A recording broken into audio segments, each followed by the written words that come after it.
Vincent Cassel, cette terrible réplique de son père du tournage de son film sur Mesrine.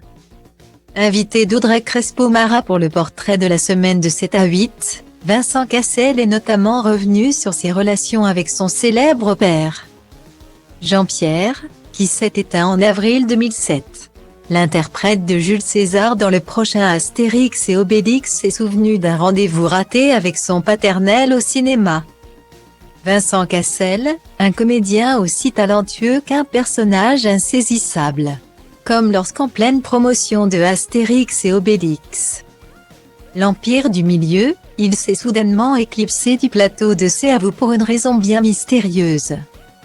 Je pars en Chine, c'est justifié avec humour celui qui prête ses traits à Jules César. De manière générale, le mari de Tina Kunackè va là où on ne l'attend pas, alors qu'il pourrait être complexé par ses cuisses de grenouille.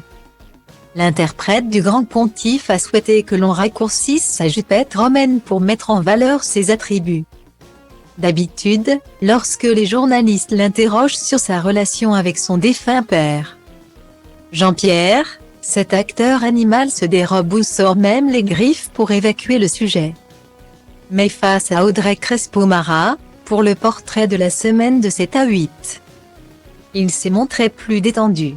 Il a ainsi révélé que son paternel avait cessé de le harceler à propos de ses études après avoir assisté à son premier spectacle. Parce qu'il a vu que c'était un choix qui m'était propre. Et qu'en fait, je le faisais non pas pour faire comme lui, mais je le faisais parce que c'était devenu un moyen pour moi de m'exprimer et d'exprimer l'énergie que j'avais en moi, a-t-il souligné.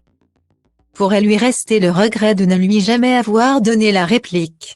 Mais là aussi, le papa de 3 enfants prend le contre-pied de ce qui pourrait être le rêve de tout fils de comédien.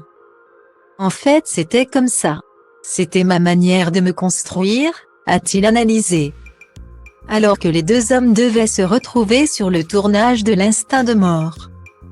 Il se souvient alors d'une phrase terrible que lui a lancée le monstre sacré du cinéma avant de rendre l'âme. Vaincu par le crabe. Je savais qu'il n'allait pas faire long feu.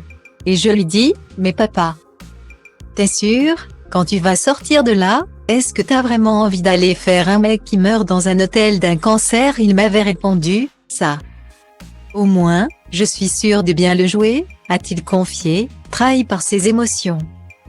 Ou quand Jules César a fini par fendre l'armure.